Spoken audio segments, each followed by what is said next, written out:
pratique et sur la mise sur le marché de leurs produits, et notamment toutes les démarches d'avis techniques, ATEX, règles professionnelles, etc. Tous ces documents qui sont nécessaires pour finalement accéder au marché du bâtiment et qui sont nombreux, donc en fait un peu les éclairer sur de quoi ils ont besoin par rapport à leurs produits et éventuellement aller plus loin donc en rédigeant ces avis avec eux. Et puis, on peut les accompagner aussi sur des aspects R&D. Donc, voilà, quelles matières biosourcées intégrer dans leurs produits, quels changements faire pour obtenir telle caractéristique sur leurs produits. Et sur ces acteurs-là, avec les fabricants, on travaille aussi sur la partie environnementale, donc, et notamment sur la production de fiches de déclaration environnementale et sanitaire. J'y reviendrai un petit peu après, puisqu'on a développé un outil spécifique à ça qui s'appelle Acacia, que je vais vous présenter par la suite. Et puis enfin, donc, quand on a travaillé en amont sur les ressources et sur les produits disponibles, on va pouvoir aussi venir accompagner les acteurs du bâtiment très largement sur comment intégrer du coup, ces produits dans leurs projets.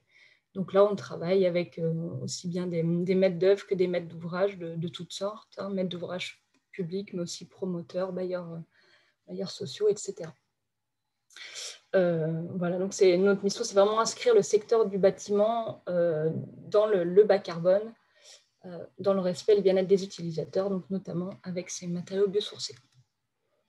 Donc, on est clairement plutôt un bureau d'études et de conseils sur ces aspects-là. On fait aussi tout un pan de formation, évidemment, qui est beaucoup demandé, qui est une activité qui s'est développée par elle-même face à la demande grandissante sur ces matériaux. Et puis, on peut participer aussi à des projets de recherche plus globaux qu'on pourrait qualifier un petit peu d'intérêt général qui vont concerner plusieurs filières voilà, sur des aspects spécifiques aux matériaux biosourcés comme le comportement hygrothermique, des aspects plus liés à l'acoustique, au comportement acoustique ou encore au comportement incendie, qui sont des sujets importants vis-à-vis de la réglementation. Voilà. Là-dessus. Donc, on est aujourd'hui 7 collaborateurs au sein de Kiribati, donc on reste une petite équipe. Hein. Donc, 5 profils plutôt ingénieurs, architectes, et puis deux profils généralistes en appui. Donc, dans notre actualité, comme je vous disais, là, l'outil sur lequel on travaille énormément en ce moment, c'est le configurateur des produits biosourcés Acacia, qui vise en fait à aider les fabricants de matériaux et produits biosourcés à réaliser plus simplement et on espère de manière moins coûteuse leur fiche de déclaration environnementale et sanitaire, puisque avec la nouvelle réglementation environnementale, donc la future RE 2020, si elle finit par sortir, qui impose, elle, des seuils carbone, en tout cas d'évaluer l'impact carbone au niveau du bâtiment. Donc, il faut pouvoir avoir les données au niveau des produits. Donc, c'est le but d'Acacia qu'on est en train de sortir. Ensuite, on a aussi développé, depuis plusieurs années maintenant, le label produit biosourcé. Le but de ce label, c'était de combler un peu un manque normatif, c'est-à-dire qu'il y avait une définition de ce qu'est un produit biosourcé, donc un produit qui intègre dans sa composition de la biomasse animale ou végétale. Mais par contre, il n'y avait pas de minimum, de seuil minimum qualifié de produit biosourcé. Donc, on trouvait que c'était un manque. Il pouvait y avoir un peu de greenwashing là-dessus, puisque s'il n'y avait que 1%, un liant avec 1% de biosourcé, eh ben, on pouvait dire que le produit est biosourcé. Donc, le but de notre label, c'était vraiment de pouvoir afficher la quantité de matières premières biosourcées dans le produit, que ce soit vraiment clair. Voilà, c'est un produit biosourcé avec 70% de biosourcé, 80% de biosourcé, 90% de biosourcé. Il y a du coup des seuils qui ont été fixés par famille de produits parce qu'évidemment, on ne va pas avoir les mêmes exigences entre un isolant semi-rigide et un isolant rigide et puis un béton biosourcé qui sont des produits assez différents.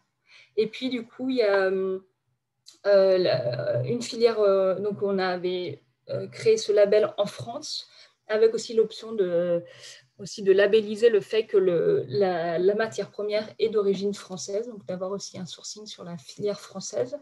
Et puis, on a été rejoint du coup par le cluster en Wallonie qui porte ce label au niveau de la Wallonie, au niveau de la Belgique. On a aussi un concours à destination des étudiants en école d'architecture qui s'appelle Impact, qui existe depuis la création de Kiribati, en fait. Donc voilà, c'est la 6e édition cette année. Donc le but, c'est de sensibiliser les futurs prescripteurs à l'utilisation des matériaux biosourcés à travers un concours. Notamment, c'est souvent leurs projets de fin d'études qui vont venir présenter dans le cadre du concours.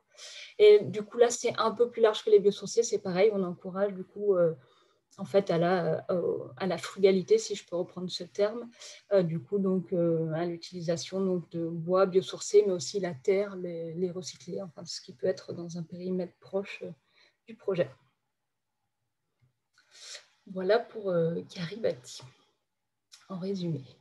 Voilà donc peut-être quelques petites actualités en Île-de-France que vous avez peut-être vu passer. Donc déjà, il y a eu une signature le 5 novembre 2020, donc il y a très récemment, du pacte bois biosourcé. Donc un pacte qui avait été porté par l'interprofession du bois en Île-de-France, donc FIBois Île-de-France, et qui en fait qui vise à engager les acteurs signataires de ce pacte à utiliser beaucoup plus massivement le bois et le biosourcé dans leurs opérations de construction neuve, mais aussi de rénovation. Donc, à la signature, là, le 5 novembre 2020, il y avait 28 acteurs signataires qui se sont engagés, chacun sur un niveau à atteindre. Donc, vous voyez, c'est le point 2. Et le but, c'est de s'engager sur une part de leur production d'opérations, donc de construction neuve ou de rénovation, à réaliser en bois et biosourcé. Donc, pour les plus ambitieux, c'est le niveau or, c'est d'aller jusqu'à 40% de leur production en bois et biosourcé. Puis, il y a le niveau bronze, qui est le niveau un peu de départ, d'enclenchement de la démarche, qui est de 10% de surface de plancher en bois biosourcé. Donc, ce pacte, il a été signé là sur 4 ans. Donc, l'objectif, c'est d'arriver à ça petit à petit sur 4 ans. Ce qui est intéressant aussi dans ce pacte, c'est d'encourager également justement à viser l'utilisation de bois d'origine française et de bois issus de forêts gérées durablement, donc avec un minimum pour le moment. Et puis, il peut y avoir des engagements complémentaires, notamment donc, sur le bâtiment biosourcé pour aller vers le label bâtiment biosourcé. Voilà. Et puis, une autre actualité un peu notable, donc là, c'est une démarche de l'EPF, de l'établissement public foncier en Île-de-France. Donc, les établissements publics fonciers fonctionnent avec des plans pluriannuels d'intervention, des PPI, donc sur lesquels ils s'engagent pour une durée de 4 ans. Donc là, celui de l'EPF en Île-de-France, il prenait fin 2020. Donc, ils en ont rédigé un nouveau pour 2021 à 2025, avec clairement là, des objectifs sur la réduction de l'empreinte carbone de leurs opérations. Donc, en intégrant notamment des objectifs sur l'intégration de matériaux biosourcés. Donc, pareil, avec une gradation dans l'utilisation sur les 4 années à venir. Donc, commencer en 2021 à expérimenter, d'avoir plus d'opérations qui atteignent le niveau 1 du label, et puis petit à petit être de plus en plus ambitieux, aller vers le niveau 2, puis vers le niveau 3. On va voir du coup dans les retours d'expérience que je vais vous présenter que ça commence déjà à être en application. J'espère que je suis assez claire. Je vais pas trop vite. Donc là, je vais vous proposer 3 retours d'expérience sur lesquels on a travaillé. Donc, on a accompagné des équipes pour intégrer des biosourcés, notamment dans des projets de rénovation. Donc, c'est 3 projets assez différents.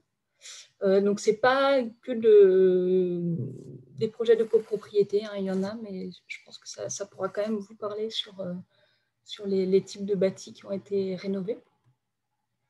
Donc, d'abord, une slide un peu récapitulative des points clés donc pour intégrer des biosourcés dans les projets. Donc là, c'est vraiment notre retour d'expérience, valant aussi bien sur la construction neuve que sur la rénovation.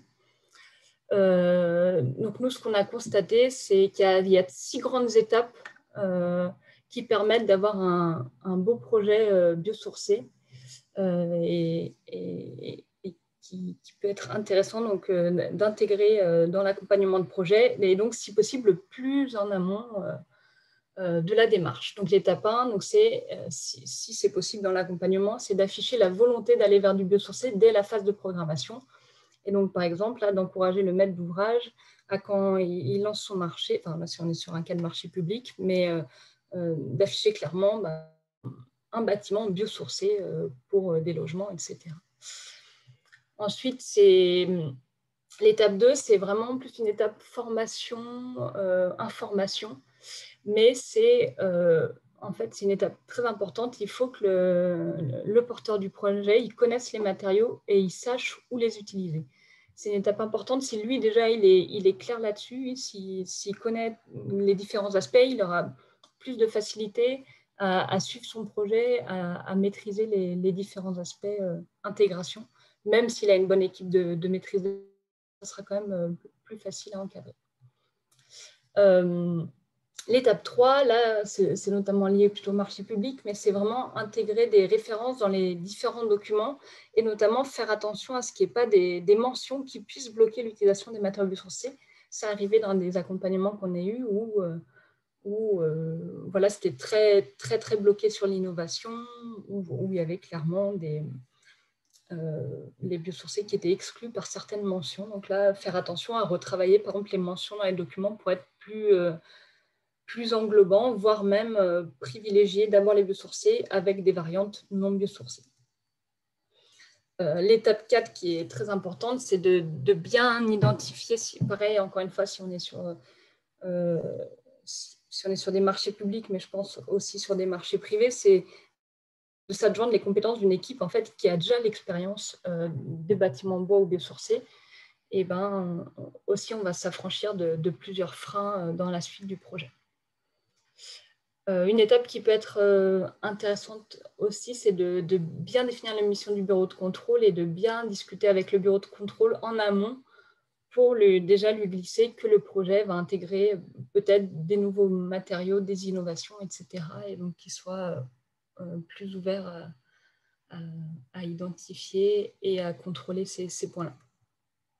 Et puis, l'étape 6, c'est d'arriver à tenir ensuite les ambitions jusqu'à la livraison.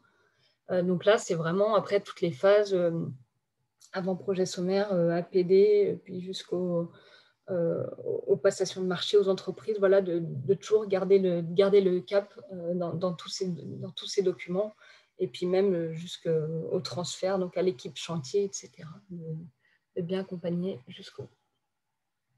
Donc, je vais vous montrer différents exemples de ce qu'on a fait. Donc, c'est un peu à chaque fois différentes étapes finalement qui sont décrites ici. L'exemple 1, c'est un projet en cours porté par l'EPF Île-de-France, justement, qui est la rénovation de la résidence Salvador Allende à Clichy-sous-Bois. En fait, ce projet, il s'inscrit dans les missions de l'EPFIF qui sont de lutter contre l'habitat indigne et notamment dans un nouveau dispositif de la loi ALUR que sont les ORCOD. Donc, c'est les opérations d'intérêt national de requalification des copropriétés dégradées. Donc, clairement, c'est un dispositif qui vise à aider à rénover des copropriétés qui n'ont pas du tout été rénovées pendant 30, 40 ans, qui se sont vraiment beaucoup dégradées, enfin, clairement, où les copropriétaires n'avaient pas forcément les moyens de rénover leur bâtiment. Donc, en fait, la résidence Salvador Allende, elle fait partie de 12 copropriétés à réhabiliter dans le cadre de leur code IN du Bas-Clichy. En fait, c'est un très gros projet de l'EPF. C'est tout un quartier en fait, qui est en cours de rénovation. Donc, il y a la rénovation de copropriété qui est portée par l'EPF, mais il y a aussi des bâtiments publics rénovation de bâtiments publics qui sont portés par d'autres organismes. Voilà, ils visent vraiment à recréer tout un centre dans Clichy, un éco-quartier réhabilité. Donc voilà, donc sur ce projet, on accompagne avec EOD et O2D l'EPFIF sur la mise en œuvre de la stratégie environnementale pour la réhabilitation des copropriétés. Donc l'idée, c'est de traduire en fait la stratégie globale de l'EPF que je vous ai présenté un peu avant, là, le plan pluriannuel, de le traduire directement sur un projet. Donc là, sur nous, ce qu'on a fait sur ce projet, là, on a travaillé sur le volet énergie carbone et donc plus spécifiquement le volet carbone avec la proposition de différentes variantes biosourcées pour les postes clés de la réhabilitation de cette copropriété. Donc, le premier poste étant l'isolation thermique par l'extérieur, hein, donc de regagner un confort thermique dans le bâtiment, mais aussi d'autres postes, donc l'isolation des planchers bas, le changement des menuiseries extérieures, et puis des différents points aussi d'aménagement intérieur, donc peinture, réfection des peintures dans les halls, etc., aussi réfection des revêtements de sol. Et donc, ce qu'on a fait pour ce projet, c'est pour chaque poste d'identifier toutes les solutions biosourcées disponibles et ensuite de classer ces solutions biosourcées suivant 3 critères. Donc, quelle va être la solution la plus performante d'un point de vue environnemental, donc là vraiment côté impact carbone, mais aussi comme c'est des projets avec des coûts qui doivent être maîtrisés, donc quelle est la performance biosourcée qui va être la plus économique. Et enfin, un point très important, puisque comme le dispositif hors code, c'est les copropriétés dégradées, donc c'est clairement aussi des copropriétés où il ne faut pas se dire on va rénover cette partie, puis il faudra revenir dans peut-être 10 ans changer la pièce. Non, il faut aussi réfléchir en termes vraiment de pérennité des solutions apportées. Donc, on avait aussi intégré un critère, quelle va être la solution biosourcée la plus pérenne, la plus performante, voilà, qui va nécessiter le moins d'entretien sur, je sais pas, les 30, 40, 50 prochaines années. Donc là, voilà, le travail qu'on a réalisé, c'est un travail qui est encore en cours. Donc, à partir de ça, on va ensuite voir avec l'équipe de maîtrise d'œuvre quelles sont les solutions biosourcées qu'on choisit de mettre en œuvre sur le projet. Un autre exemple, donc là, c'est un projet à Trappes, dans les Yvelines. Donc, c'est porté en fait par la ville de Saint-Quentin-en-Yvelines. Donc là, c'est tout un quartier qui a à rénover, reconstruire. Et c'est fait dans le cadre de l'ANRU+. Donc ça, c'est un dispositif un peu spécifique de l'ANRU. L'idée, c'est d'apporter plus d'innovation et de partenariats un peu sociaux dans les projets de rénovation du quartier. Donc voilà, donc la stratégie générale, c'est de tendre vers la création d'un quartier bas carbone, donc réduire l'empreinte du quartier et de ses habitants. Donc voilà, il y a vraiment beaucoup d'axes. Il y a l'axe rénovation, bâtiment, mais il y a tout un aspect social aussi derrière que nous, on n'a pas traité. Nous, on a travaillé du coup sur le volet bâti, donc notamment intégrer des solutions constructives biosourcées pour la rénovation. Et il y avait eu un aspect aussi développement du réemploi là, qui a été traité par Cycle Up sur ce projet. Donc là, tout ça dans le but de diminuer l'empreinte carbone des opérations, améliorer la qualité des logements et faire évoluer les pratiques. Donc, question, Marion. Ouais. Il s'agit d'un programme en cours ou terminé pour celui-ci? C'est encore en cours. D'accord. Il y a eu, en fait, c'est des projets avec différentes étapes, différentes phases. Donc, nous, on a accompagné une première phase, mais il y a encore certaines parties en cours. Ouais. Okay. Donc, sur ce projet-là, qui était un gros projet, donc avec différents bâtiments à rénover, donc différents maîtres d'ouvrage, c'était un accompagnement du coup plus global. Donc, il y avait déjà tout un aspect de savoir quels étaient le niveau de maturité, d'information des maîtres d'ouvrage sur le sujet des biosourcés. Identifier éventuellement les freins qui pouvaient avoir, les blocages liés au changement de pratiques constructives. Est-ce qu'il y avait en fait un peu des idées reçues sur ces matériaux, lesquels ils étaient, comment les lever. Ensuite, on a regardé en fonction des opérations, quel niveau d'ambition on pouvait atteindre. Et puis, on a rédigé des notes techniques, notamment des propositions de matériaux, des précisions sur les matériaux, leurs caractéristiques, pour leur permettre de s'engager sur une ou plusieurs solutions constructives. Tout ça dans l'objectif après d'avoir une vision plus globale sur la stratégie carbone à l'échelle du quartier. Et puis, on a fait aussi du coup des ateliers de présentation des solutions constructives. Donc, on avait identifié tout un tas de solutions possibles. On avait fait en fait un très gros catalogue avec tout un tas de solutions, puis petit à petit qu'on a affiné en fonction des critères de l'opération. Et on a essayé pour les solutions retenues de partager des retours d'expérience, des exemples de où ces solutions avaient été mises en œuvre pour rassurer aussi les maîtres d'ouvrage sur la possibilité de les mettre en œuvre. Voilà. Et un dernier exemple, un peu différent, mais qui était intéressant d'un point de vue aussi rénovation et démarche pour choisir les matériaux. Donc là, c'était pas une copropriété, mais c'était un bâtiment à rénover pour créer une maison d'assistance maternelle, donc à Chaville, donc portée par la ville de Chaville. Là, comme il y avait un enjeu sanitaire du fait de l'accueil en fait, des jeunes enfants, les critères ont été... la méthodologie, ça a été vraiment de travailler sur des critères en lien avec le sanitaire, en plus des aspects environnementaux. Donc voilà, donc on a fait une sélection de produits sur 4 critères. Donc l'air intérieur, donc impact du matériau sur l'air intérieur. Donc là, via notamment l'étiquette COV, donc sélectionner que des matériaux A ou A+. La provenance des matériaux, donc si possible d'avoir une provenance locale, en tout cas une provenance française des matériaux, donc là, renseignement du lieu de fabrication. Ensuite, des données, donc plutôt point de vue environnemental, donc l'énergie de fabrication, donc ça c'est pour mesurer en fait l'énergie grise qui va être amenée dans la construction, dans la rénovation dans ce cas-là du bâtiment. Et puis la fin de vie, donc si possible avoir des matériaux qu'on va pouvoir récupérer, recycler en fin de vie, aussi d'avoir une logique aussi de se dire que le bâtiment n'aura pas d'impact sur sa fin de vie.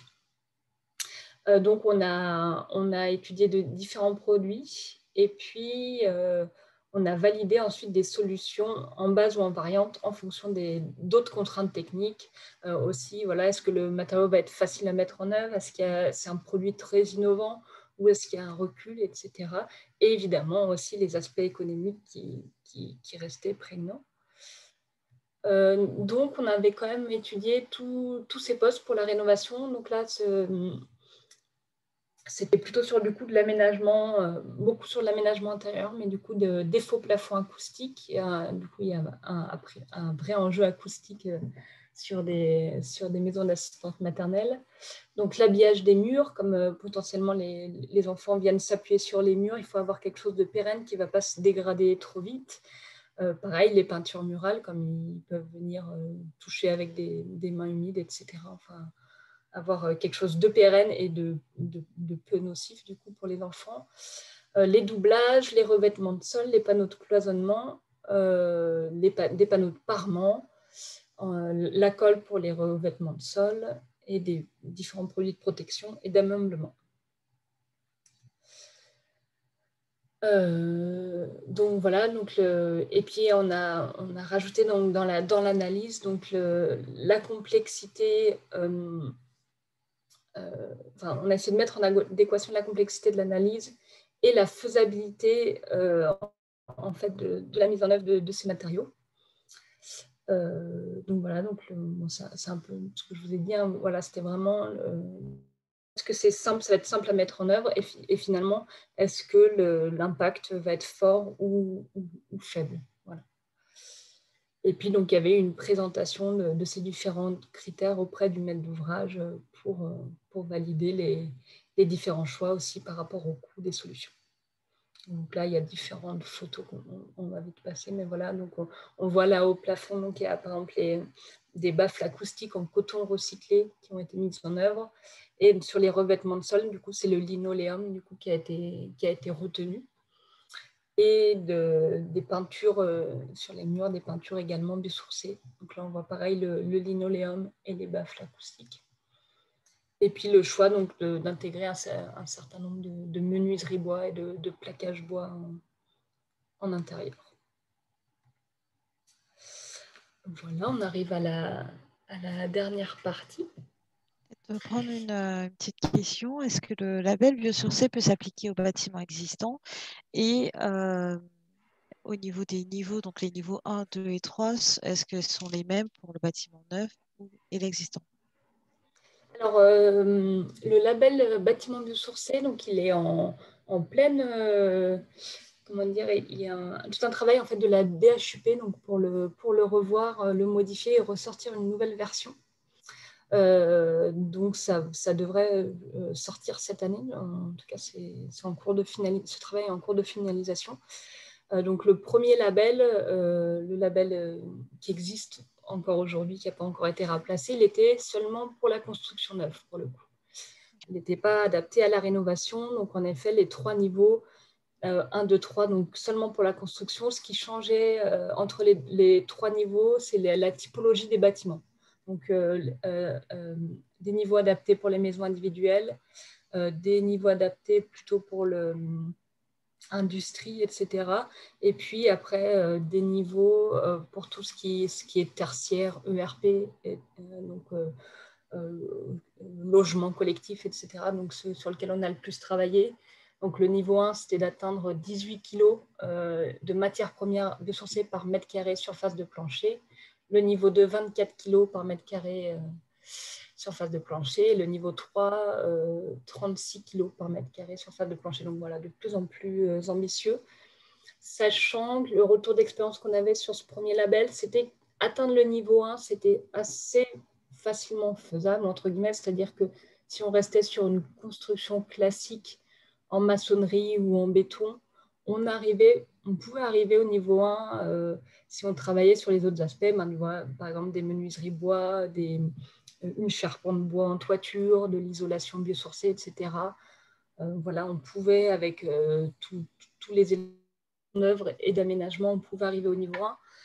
Le constat, c'était que niveau 2, niveau 3, il fallait quand même être un peu plus ambitieux au niveau déjà structurel, peut-être avoir une structure mixte bois-béton ou avoir du coup une structure poteau-poutre-béton, mais mettre en place des murs à ossature bois. Voilà, donc le premier retour, c'était ça. Okay. Donc là, du coup, les niveaux d'exigence vont être revus pour prendre en compte ces retours d'expérience-là. Et je pense qu'il y aurait aussi normalement soit une version pour la rénovation du label bâtiment biosourcé, ce qui était aussi en discussion, mais pas au niveau de la DHUP, c'est ça qui est un peu dommage, mais au niveau d'une autre émanation, je ne saurais plus vous retrouver le nom. La DGEC, je crois, je ne me souviens plus. C'est un label finalement bas carbone pour la rénovation, plutôt un Donc, on peu peut plus imaginer large que que ce biosourcé. soit adapté aussi pour le bâtiment existant. Oui, oui. Très bien. Et en Voilà. rénovation, pensez-vous possible d'intégrer du biosourcé si la copropriété concernée n'a pas d'ambition environnementale particulière? Euh, Hormis, bien évidemment, j'imagine en fonction de la copropriété et puis de la problématique, mettre en avant le confort d'été en ouais, copro, voilà, exactement. C'est ça amélioration que du je vais. confort d'été, se prémunir efficacement des vagues de chaleur. Mais est-ce qu'on aurait aussi d'autres arguments finalement à mettre en avant pour que les copropriétés puissent, on va dire, accepter plus facilement, en tout cas réfléchir à ces solutions qui se proposent? C'est vraiment ça, j'allais vraiment parler de ça. Moi, j'allais parler, en effet, on a beaucoup pensé là pendant des années à la termine d'hiver. Maintenant, ce qui se profile, c'est le confort d'été. Et donc là, il y a vraiment des solutions biosourcées qui sont beaucoup plus adaptées que des solutions conventionnelles. Donc notamment, si on est sur l'isolation de toiture, mais même de murs, d'aller vers de la fibre de bois, de la ouate de cellulose, ça c'est vraiment des matériaux qui ont une chaleur massique importante, donc qui vont garder longtemps la chaleur dans leur épaisseur avant de la restituer à l'intérieur du bâtiment. Donc ça, c'est quand même un vrai avantage de ces matériaux-là. Mais il y a aussi des aspects, en fait, tout simplement confort, ouais, qualité de l'air intérieur, je pense à mettre en avant. C'est peut-être Il y a finalement comparer deux types de matériaux lorsqu'on est en phase, on va dire, un peu de pédagogie auprès des copropriétés. Ouais, on peut tout à fait, en effet, axer autrement que sur les seuls aspects environnementaux et raisonner ouais, sur du long terme. Je pense que ça parle à des copropriétaires s'ils investissent de l'argent pour rénover leur copropriété. Je pense qu'ils seront tous d'accord pour avoir une solution qui est plus pérenne et qui va répondre à différents aspects, donc confort, qualité de l'air, amélioration de la partie thermique, hein, si on est sur de l'isolation. Je pense qu'il faut vraiment axer sur tous les aspects et que le copropriétaire qui investit dans ces travaux, lui, il verra quand même l'intérêt économique sur le long terme de ne pas avoir à venir refaire des changements dans 10, 15 ans, mais d'avoir quelque chose qui réponde à tous les objectifs de manière pérenne. Il y a des aspects aussi, voilà, comportement hygrothermique qui sont vraiment intéressants pour le confort. Donc derrière, on peut aussi voir aussi une opération économique intéressante dans le sens où clairement, il y a des matériaux comme les bétons biosourcés qui en fait ont des échanges en fait entre l'air intérieur et la paroi qui sont en capacité du coup de réguler naturellement notamment la vapeur d'eau au sein de l'habitat, etc., la chaleur, enfin, quand il fait plus frais, de dégager plus de chaleur et inversement. Et là-dessus, ça améliore clairement le confort et du coup, en fait, on se sent mieux à une température inférieure. Voilà, par exemple, à 19 degrés, on va être bien chez nous, alors qu'avant, avec des matériaux plus conventionnels, il fallait être peut-être à plus, à 20, 21 degrés pour être bien, puisqu'on avait peut-être une sensation de paroi froide. Et du coup, ça a quand même un impact économique sur le chauffage, etc. derrière aussi. Donc, et Oui, et même puis ça en parle aussi aux été, copropriétaires. Hein. et ça parle, je pense, à tout le monde. Ouais. Un impact en hiver sur le chauffage et en été sur un moindre besoin de climatisation, etc. aussi, d'aller vers moins d'équipements annexes. Très bien. Je vous laisse continuer, on prendra les autres questions juste après. Donc là, l'idée de cette dernière partie, c'était de vous présenter quelques solutions. Juste c'est pour la rénovation, c'est non exhaustif. Hein, c'est plus là, on a remis des solutions d'isolation thermique par l'extérieur et de façade. Il y a tout un panel de solutions disponibles aussi pour l'aménagement intérieur, etc. Et puis du coup, ça, je pense, c'est des choses qui seront aussi plus largement présentées lors des prochains webinaires par les fabricants directement. Donc, je ne vais pas Exactement. Donc, prochain rendez-vous le 10 février pour présentation de différentes solutions. Donc, en ITE, on commence à avoir, là, pour le coup, vraiment plusieurs solutions bien adaptées. Donc, là, on a essayé de vous présenter un peu des systèmes complets, hein, mais après, il y a tout un tas de possibilités de faire d'autres choses. Donc là, c'est une proposition donc, du fabricant Cavac Biomatériaux avec noir de bois donc, pour la partie façade. Donc la Cavac Biomatériaux a un isolant qui s'appelle le Biofib Trio en coton lin chambre, donc qui est un isolant semi-rigide. Et donc, ils sont en train de réaliser une appréciation technique d'expérimentation. Donc, c'est un peu le document vers lequel on va quand on est plus sur de l'innovation avant d'aller vers la vie technique, proprement dit. Donc là, cette ATEX est en cours de finalisation. Donc, c'est voilà, de pouvoir isoler par l'extérieur avec en fait un isolant semi-rigide. C'est un peu ça l'innovation. Et puis, du coup, de pouvoir venir mettre un bardage directement sur cette isolation, donc avec les montants bois, là, comme on voit sur la photo. Donc, la TEX est en cours de finalisation. Cette solution, elle coûterait entre 130 et 160 euros par mètre carré, suivant le revêtement extérieur, la typologie du bâtiment, donc voilà le nombre d'étages, suivant le nombre d'échafaudages à mettre en place, aussi l'épaisseur d'isolant rapporté, hein, voilà, quelle résistance thermique on doit atteindre pour le bâtiment. Voilà, et l'intérêt, là, c'était de partir sur un bardage bois brûlé, donc pour aussi ne pas avoir d'entretien, d'avoir le bois qui a déjà une patine naturelle, voilà, comme on voit sur la photo là, du coup, pré-grisé, du coup, qui va être un peu plus stable dans le temps, qui va moins changer, puis qui nécessitera du coup peu d'entretien. Donc voilà, ça c'est en cours, ça vous sera peut-être présenté prochainement. Donc la limite de ça, des ITE en semi-rigide sous bardage, ça va être quand même le nombre d'étages pour des questions de réglementation incendie. On va vers des bâtiments de quatrième famille avec ces produits-là, on va être sur des plus petits logements. R+2, R+3, peut-être R+4. Il y a aussi tout un tas de solutions d'isolation thermique par l'extérieur rigides sous enduit. Donc là, l'ITE rigide, ça a toujours été un marché de l'isolation thermique par l'extérieur, contrairement au semi-rigide où c'est un peu plus innovant. Donc, il y a des solutions en fibre de bois, donc, notamment proposées par les fabricants Pavatex et Steco, mais il y a aussi des solutions en liège, donc une solution proposée par Weber, le Weber Therm. Donc voilà, l'intérêt de cette solution, c'est que pour le coup, on peut venir directement ensuite crépir l'isolant avec un enduit spécifique, ce qui fait qu'on a après vraiment un aspect bâtiment enduit très classique. On n'est pas sur du bardage, sur un parti pris bardage, on est vraiment sur un enduit. Donc, Pavatex et Zolpoint ont un avis technique, et puis Weber, le Weber Therm également. Donc ça, c'est des solutions qui fonctionnent, il me semble, au moins jusqu'à 28 mètres. Donc là, on est juste R+7, R+8. Après, au-delà, avec des précautions donc, par rapport à la réglementation incendie, je ne suis pas sûre que ça fonctionne, ou alors avec des dispositions constructives très particulières, peut-être des recoupements avec de la laine de roche, des déflecteurs, etc. Mais en tout cas, en dessous de 28 mètres, c'est des solutions qui seront validées.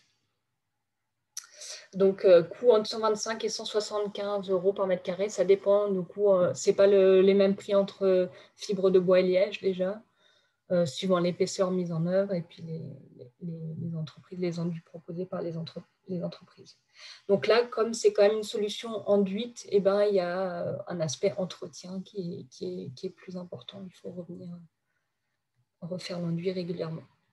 Donc voilà un exemple de rendu d'aspect. Donc là, c'est une résidence à Antibes, donc un R+4 de 1962, donc ils sont venus isolés par l'extérieur avec la fibre de bois plus l'enduit. Donc voilà, ça fait vraiment un aspect entre guillemets bâtiment classique enduit, mais on a amélioré le confort d'été, le confort acoustique.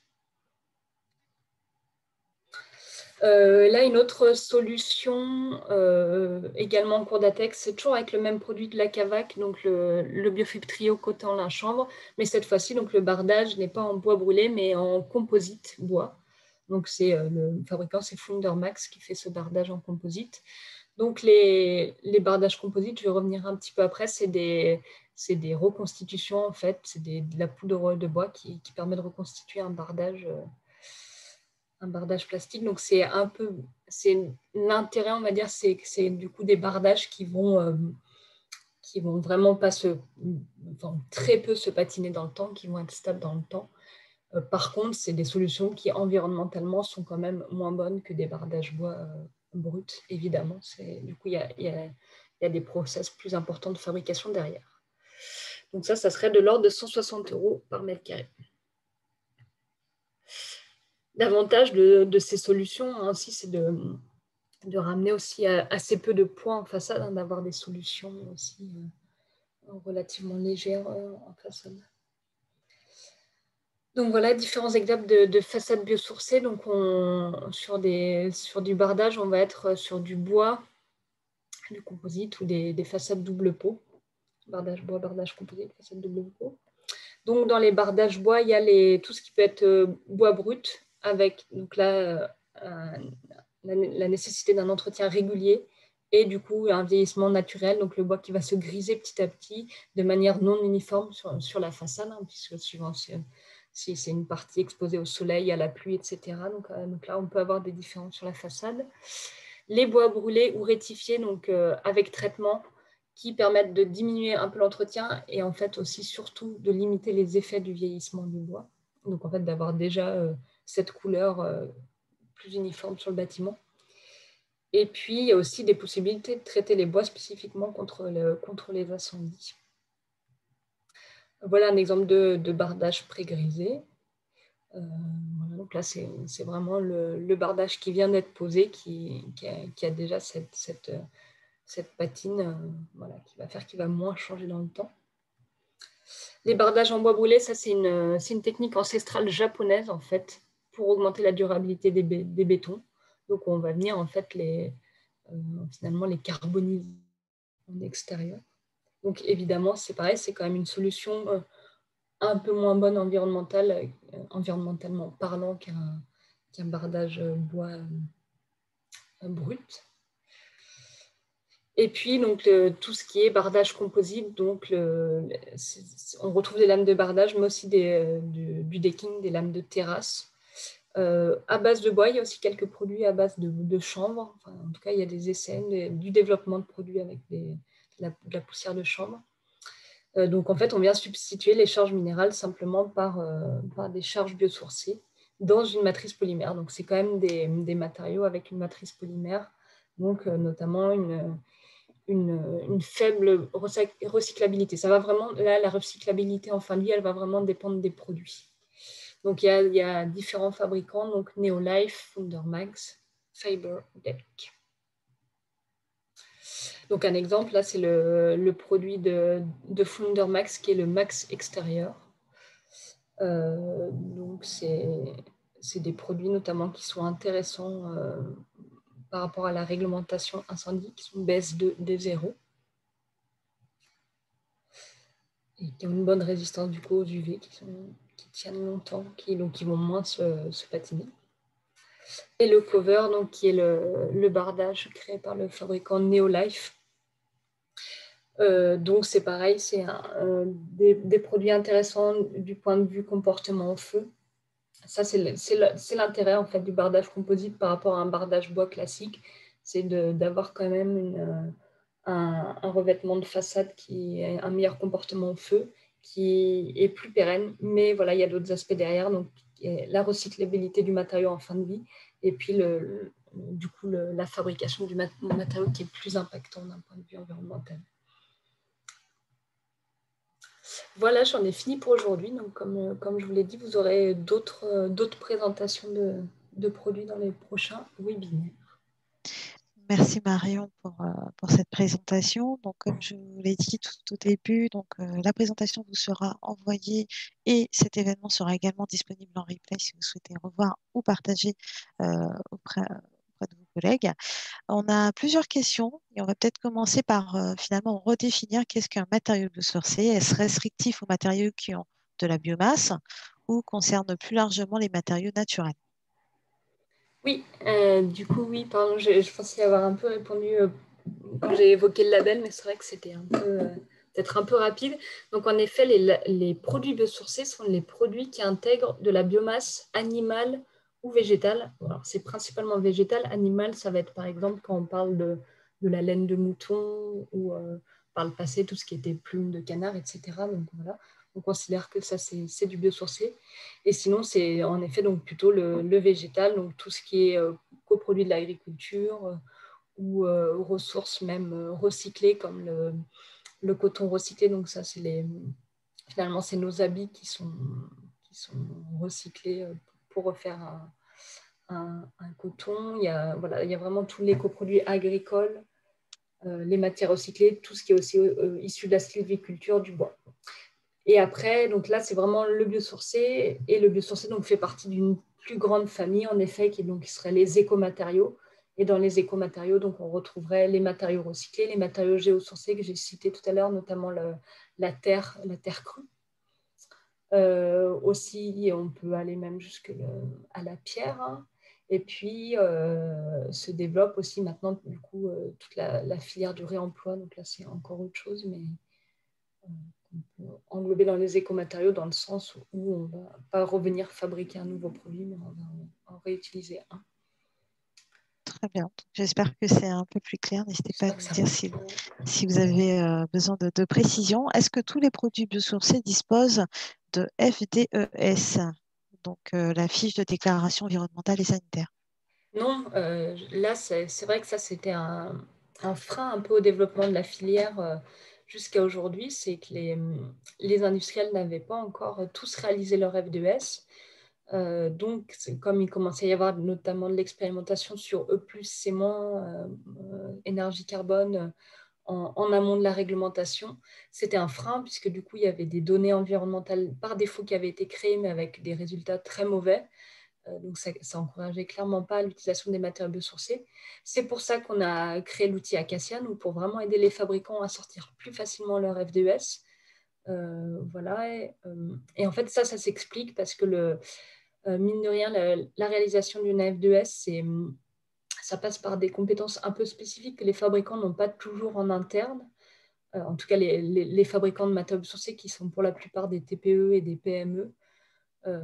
Voilà, ils n'ont pas forcément ces compétences en interne. Ils ont déjà tous les documents d'avis techniques, de mise sur le marché de leurs produits à réaliser. C'est déjà aussi un coût énorme pour eux. Donc, ils n'avaient pas forcément priorisé sur la réalisation des FDES. Donc, ils avaient pris, entre guillemets, un peu de retard sur ce sujet-là. Mais là, du coup, avec la sortie de la future réglementation environnementale, ils sont quand même contraints d'aller vers la réalisation de leur FDES. Sinon, le risque, c'est que leurs produits ne soient pas choisis du coup, pour réaliser les bâtiments. Donc non, tous ne l'avaient pas, mais il y en a beaucoup, beaucoup qui sont en train de sortir là depuis fin 2020, enfin même depuis 2020. Et puis cette année, il y en a encore beaucoup qui vont sortir et qui vont être disponibles. Très bien. Est-ce que les matériaux biosourcés ont-ils une durée de vie moyenne plus longue que les isolants minéraux ou synthétiques? Alors ça, c'est difficile à répondre parce qu'en fait, on est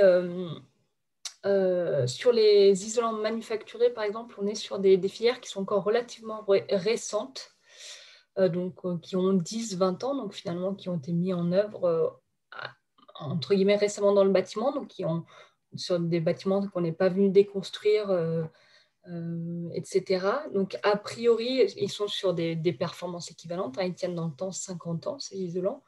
Il y a eu dans des pays voisins en Allemagne des constructions de bâtiments, notamment, j'avais vu le cas pour la ouate de cellulose, ils sont venus déconstruire un bâtiment après 30 ans, et la ouate de cellulose qui avait été mise en œuvre en toiture, qui avait été bien tassée, elle n'avait pas bougé, donc ils l'ont récupérée, ils ont pu l'utiliser directement sur un autre chantier.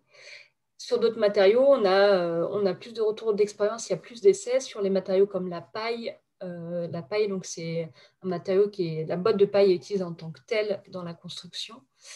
Donc c'est un matériau brut. Là, on a un super retour d'expérience qui est une maison construite dans les années 20, la maison Feuillette à Montargis, qui a été rachetée par le réseau français de la construction en paille. Donc 100 ans après, ils ont refait des essais à la caméra thermique et ils ont vu que la paille n'avait pas du tout bougé. Donc pour la paille, pour le coup, on a du retour d'expérience à 100 ans, que c'est quelque chose qui ne bouge pas. Pour les bétons biosourcés, on commence à avoir là aussi 30-40 ans de retour d'expérience. Et on voit aussi que c'est des matériaux qui tiennent dans le temps.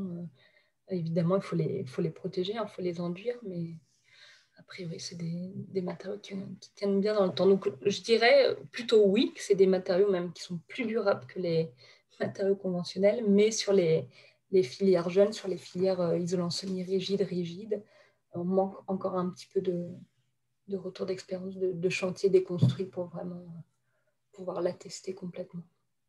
Okay.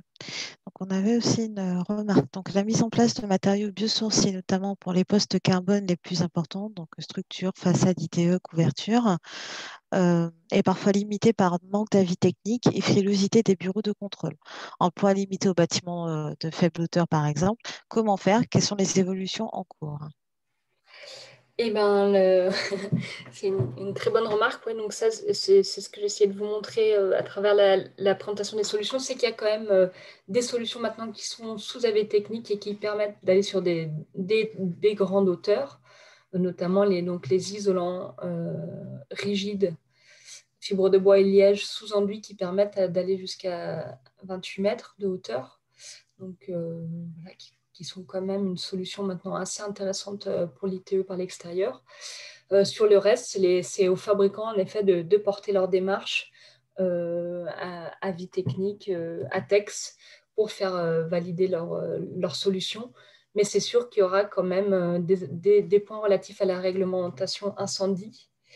Et sur ce point, je vous ferai peut-être passer le lien, là je ne l'ai plus, mais il y avait la filière bois qui avait rédigé notamment des solutions qui fonctionnaient en façade avec de la construction bois par rapport à cette réglementation incendie. Donc ça, je ferai peut-être passer le lien à Madame Jacobi-Coali pour que vous ayez cette ressource disponible. Mais du coup, ensuite, quand on est sur des vraiment grandes hauteurs, il y a des dispositions constructives à prendre pour pouvoir faire passer ces solutions. Donc, des recoupements. Si on veut partir sur du bardage, par exemple, on ne va pas forcément venir mettre un isolant biosourcé, on va venir mettre un isolant conventionnel, on va faire des recoupements, on va mettre des déflecteurs, etc. Donc, il y a des solutions constructives qui sont possibles. D'ailleurs, on avait encore une autre remarque. Quid de l'assurabilité des systèmes d'ITE en biosourcé? Alors, l'assurabilité, alors ça, c'est encore un autre... donc, l'assurabilité, avis technique, etc. Donc, en fait, quand ces différentes démarches, en gros, en fait, dans la construction, on différencie les techniques courantes des techniques non courantes. Donc, les techniques courantes, globalement, c'est ce qui va être sous DTU et puis sous règles professionnelles après un certain nombre d'années. Et les techniques non courantes, ça va être tout ce qui va être avis technique, ATEX, etc., ou règles professionnelles en cours de validation, etc. Et en fait, l'assurabilité, elle se base sur ce système, sauf qu'en fait, le système assurantiel, il considère qu'une solution qui est sous avis technique validée par la CCFAT, eh ben, elle est pleinement assurable. Elle permettra d'avoir la garantie décennale.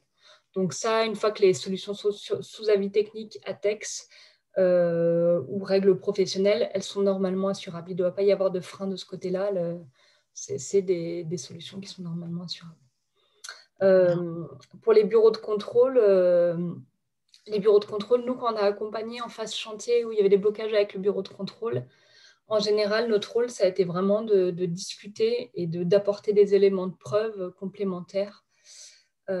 Sur la partie en fait, bureau de contrôle, ce qui est compliqué, c'est qu'il n'y a pas vraiment de règles, c'est-à-dire que la mission, elle est aussi liée à l'humain, à la personne qui fait le contrôle technique, qui va être plus ou moins curieuse, plus ou moins d'expérience, plus ou moins de connaissance de ces matériaux. Et du coup, il y a aussi tout un travail à faire des fois d'information, de montrer que s'il y a déjà tout un tas d'essais qui existent, de retours d'expérience. Et voilà, eux, ils ont aussi des fois des missions qui sont limitées, donc ils ne peuvent pas non plus prendre le temps d'aller tout chercher. Donc nous, notre rôle à ce moment-là, c'est vraiment de faire toute cette étape de recherche et d'apporter tous les éléments de preuve pour discuter avec eux et faire sortir les projets. Très bien. Alors, je vois qu'on a une autre question. Par rapport au marché, les prix des bardages et revêtements des façades biosourcées sont-ils plus chers? Alors ça, c'est pareil, c'est toujours compliqué de répondre. Je dirais que oui, il y a quand même un léger surcoût de ces solutions par rapport à des complexes qu'on retrouve maintenant, type polyuréthane plus bardage aluminium, des choses comme ça, ou polystyrène sous enduit, etc. Donc là, on va être quand même sur des coûts un peu plus chers.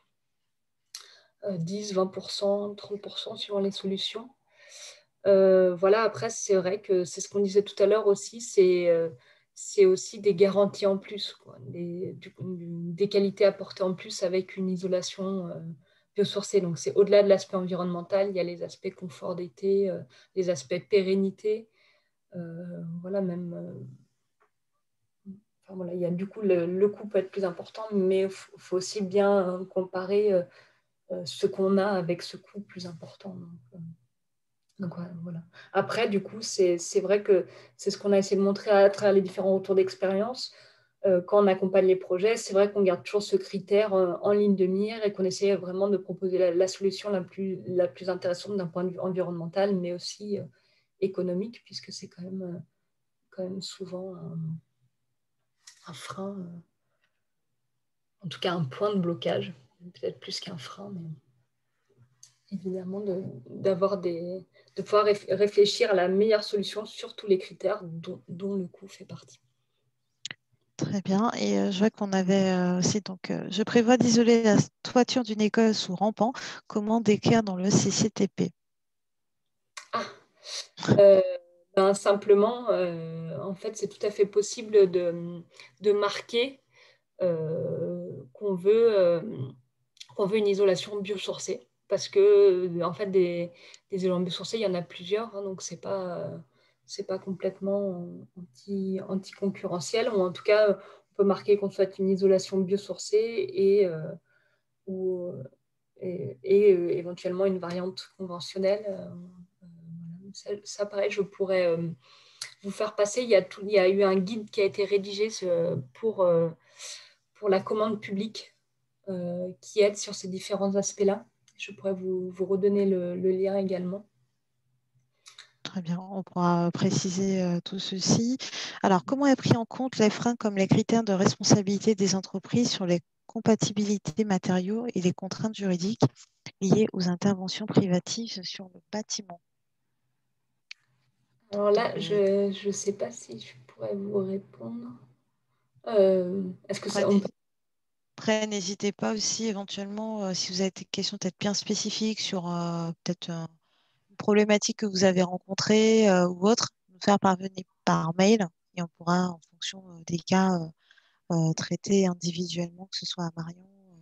Ouais, parce que là, il me faudrait plus de précision, parce que là, sur Ouais. les aspects juridiques copropriété, moi, je vais moins connaître, mais Et moi, on pourra oui, aussi. je vous ai laissé mon mail dans la... Donc, n'hésitez pas. Alors, je vois que M. Gaillard a laissé son mail. N'hésitez pas à nous envoyer un mail directement. Dans ce sens, ça sera beaucoup plus simple. Alors, Caribati a-t-il un répertoire des matériaux biosourcés, revêtements et ITE notamment, faisant état de leurs caractéristiques, résistance au feu, prix, limites d'application? Alors, nous, on n'a pas ça, parce que ça, c'est vraiment un gros travail. Et comme vous avez vu, nous, on est une toute petite équipe et on porte déjà beaucoup de choses. Par contre, bonne nouvelle, il va y avoir pas mal de cartographies qui vont se lancer normalement cette année. Donc, il y a deux projets notamment en cours. Il y a la matériothèque et puis Mater local. Donc, c'est deux projets en fait de référencement comme ça de solutions biosourcées, même plus largement d'écomatériaux. Donc, avec un aspect cartographie, donc identifier en fait où sont fabriqués les produits et puis après avoir un affichage justement des principales caractéristiques, etc. Donc voilà, c'est des projets. C'est vrai qu'il y avait beaucoup de demandes là-dessus, mais voilà, il faut quand même pouvoir porter ce genre de projet. Alors, vous pouvez quand même retrouver un certain nombre d'informations à la fois sur le site de Caribati, également le site de l'Agence parisienne du climat, où on avait essayé en tout cas de répertorier l'ensemble des matériaux, Aussi, ouais. des isolants biosourcés durables pour le bâtiment, donc à retrouver directement sur notre site Internet. En parallèle, donc j'en profite, la semaine prochaine, le 10 février, donc, on reçoit trois fabricants, donc Biofib Isolation, Parex Lanco et Weber. Donc on sera là sur une thématique de présentation de matériaux qui ont leur avis technique. Donc on verra le Biofib Trio, également un système d'ITE isolant liège et un corps d'enduit chanvre avec Parex Lampo. Donc, je vous ai mis le lien. Il sera également indiqué dans le mail avec l'ensemble des présentations. On va peut-être prendre une dernière question avant de conclure. Comment intervient Caribati? Est-ce essentiellement en tant qu'AMO? Oui, alors c'est en tout cas sur la partie immobilier, ça va être à peu près ça. C'est une sorte d'AMO très spécialisé, biosourcé. C'est-à-dire que nous, on a vraiment notre expertise, c'est les matériaux biosourcés.